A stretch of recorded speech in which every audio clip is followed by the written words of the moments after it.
রংপুরে হিমাগারে আলু সংরক্ষণের ভাড়া দ্বিগুণ করার প্রতিবাদে সড়কে আলু ফেলে বিক্ষোভ ও মহাসড়ক অবরোধ করেছেন কৃষক ও ব্যবসায়ীরা। আজ দুপুরে নগরীর মডার্ন মোড়ে মানববন্ধন ও সমাবেশ করেন তারা।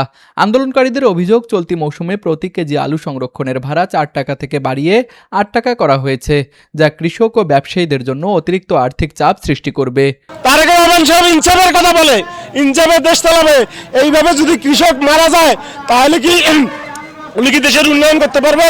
তাই সরকার বাহাদুরের কাছে আবেদন, উনি যেন এই কোলেস্ট্রলের ভাড়াটা যৌক্তিক পর্যায়ে নিয়ে আসে। যদি না নিয়ে আসে তাহলে আমরা সবাই মিলে আত্মহত্যা দেব। আমরা রংপুরের মানুষ আত্মহত্যা দেব। এই চাষিরা 25 সালে তো 100% ক্ষতিগ্রস্ত। 25 সালে যা ইনভেস্ট করছে কেজিতে 1 টাকা ফেরত পাইছে, সামান্য 1 টাকা। 15 টাকা উৎপাদন খরচ, ফেরত পাইছে 1 টাকা। এই 26 সালে আসি, এখন দেখেন আলুর উৎপাদন খরচ হলো আমাদের 15 থেকে 16 টাকা, কোলেস্ট্রল ভাড়া এবং বস্তা সহ 10 টাকা, 25 টাকা আমাদের আলুর পড়তা। সেই আলুর বাজার বর্তমান 13-14 টাকা। তাহলে আমাদের ইনভেস্ট থেকে এই বছরও এখন যে পরিস্থিতি, তাতে 70% টাকা নাই।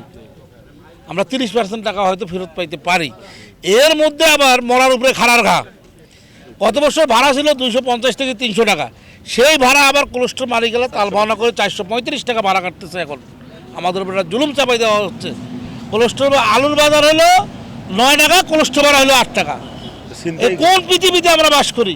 এ সময় দ্রুত ভাড়া কমিয়ে আগের হার বহাল রাখার দাবি জানিয়ে আরও কঠোর আন্দোলনের হুঁশিয়ারি দেয় আন্দোলনকারীরা।